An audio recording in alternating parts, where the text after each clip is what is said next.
I want you to just try and imagine it. A world with no words. A planet filled with a profound silence, where the only sounds are, the wind, the rain, the calls of our most distant ancestors.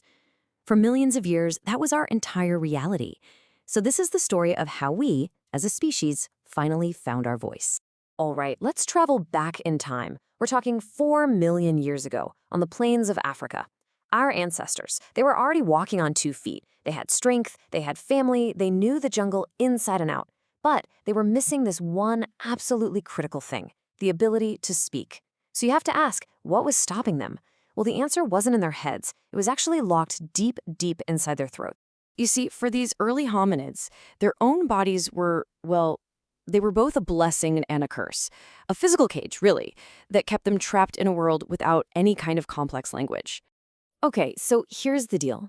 It all comes down to the position of the larynx. That's your voice box. In our early ancestors, it sat way up high in the throat, kind of like where it is in a modern chimp. And honestly, this was a brilliant piece of engineering for survival.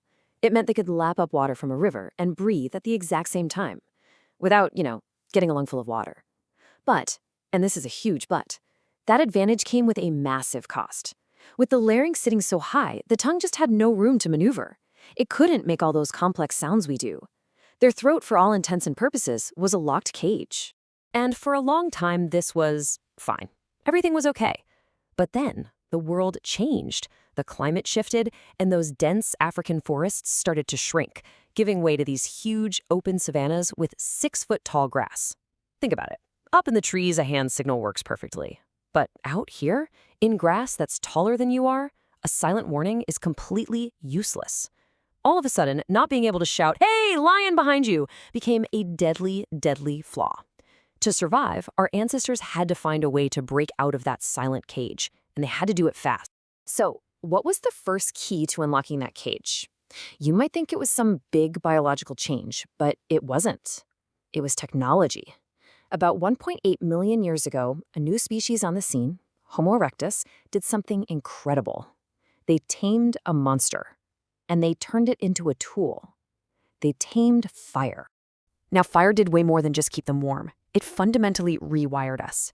I mean, before fire, we were spending something like 6 hours a day just chewing and digesting raw food. That's a huge energy suck. But cooked food, it's softer, it's way easier to digest, and boom, it delivers a massive 30 to 40% energy boost. And where did all that extra energy go? Not to our stomachs, it went straight to our heads. And just as important, fire gave us the night. We didn't have to hide in the trees anymore. We could gather on the ground, safe around the flames, creating basically the world's very first social club. And the result of all that extra energy? It was absolutely staggering. The human brain nearly tripled in size. Think about that leap.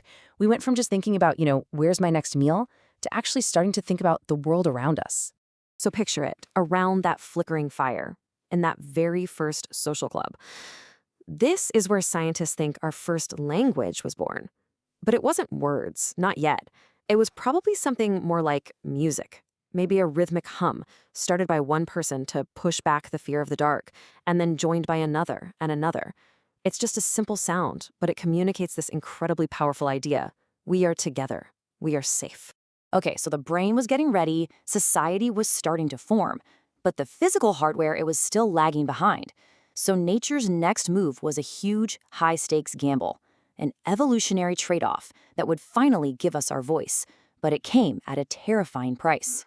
So to make room for the tongue to really move, our larynx started to drop lower down in the throat, and that created this awesome resonating chamber, which let us make all sorts of new sounds.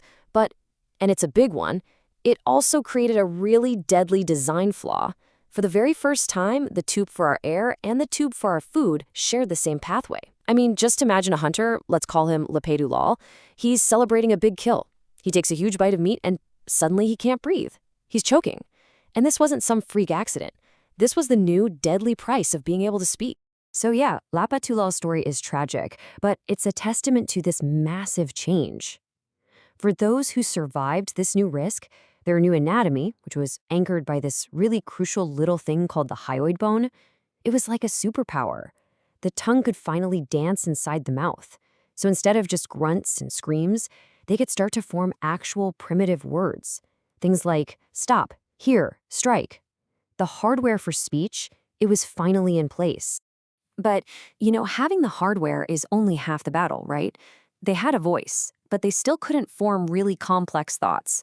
The software was still missing. So the final, crucial breakthrough had to happen right up here, inside the brain. Then, around 70,000 years ago, a tiny little error in our DNA changed, well, everything.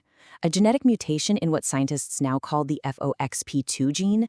It was like someone flicked a master switch. It didn't change our bodies at all. Instead, it rewired our brains. It's like the walls between the different parts of the mind, memory, logic, sound, they just started to dissolve. And for the very first time, our brain could truly multitask. And this mutation, it led to this profound shift in how we think. So an earlier human, let's call him Farmunda, he might see a dry riverbed and just think, water gone, we die. Simple cause and effect. But a human with this new wiring, let's call her Aika, she can do so much more. She connects a memory, hey, I saw birds flying north, with a piece of logic. Birds need water to form a real plan. If we follow the birds tomorrow, we will find a new river. That one little word, tomorrow, that's the game changer. That ability to think about the future, to string together complex sentences, that's what unlocks everything else. Advanced tools, long-term planning, art, you name it. Language created cooperation on a whole new level. So armed with this brand new cognitive superpower, humanity didn't just survive, we thrived. That small tribe became a vast population, and pretty soon Africa just wasn't big enough for all of us. As we started our great migration out across the globe, that single mother tongue that we all shared began to splinter and change, shaped by the very world we were exploring. And this migration led to a really fascinating theory. Think about it. In the cold, icy climates up north, people would have unconsciously kept their mouths more closed when they were talking, just to conserve body heat. Well, this habit led to languages that are really heavy on consonants. Those are the sounds you make with your teeth, tongue, and lips. You hear it in German or Russian. But down in the warm, open climates of the south, people could talk with relaxed, open mouths. This gave rise to all these vowel-rich, really melodic languages, like Sanskrit or Tamil. I mean, how wild is that? Our environment literally shaped the sound of our words. So humanity had pretty much conquered the globe. Thousands of different languages were echoing from the mountains to the seas. But there was a problem. All of these words were fleeting, just disappearing into thin air the moment they were said. And as our societies got more and more complex, human memory, well, it started to hit its limit. We needed a way to make our words permanent. All right, so fast forward to about 5,000 years ago in the bustling city of Uruk in Mesopotamia. There's this temple accountant, his name's Kushim, and he is just totally overwhelmed. He can't keep track of who owes what grain to the temple.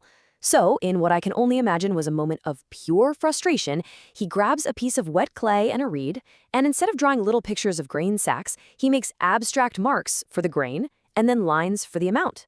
And just like that, writing is born. And get this, the first words ever written weren't a beautiful poem or prayer to the gods. Nope, they were basically the world's first spreadsheet. This revolutionary idea, this technology, it just spread like wildfire. But what's so cool is how each culture took it and made it their own. So in Mesopotamia, cuneiform on clay tablets, that was for business. But over in Egypt, the pharaohs carved these beautiful hieroglyphics onto stone because they believed that as long as their name was written, their soul would be immortal. And then in China, you had kings carving questions onto turtle shells, trying to predict the future. Same tech, totally different purposes.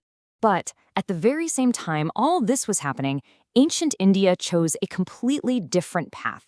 The sages there looked around and saw that, clay tablets break, libraries can be burned to the ground, so they decided against writing.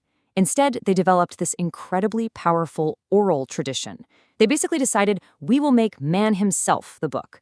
They turned the human mind into the ultimate hard drive, using these complex systems of rhythm and tone to pass down millions and millions of verses, like the Vedas, perfectly from one generation to the next for thousands of years. And this brings us to one of the greatest linguistic puzzles in all of history. Because long before the Vedas, the ancient Indus Valley civilization in India had its own sophisticated script.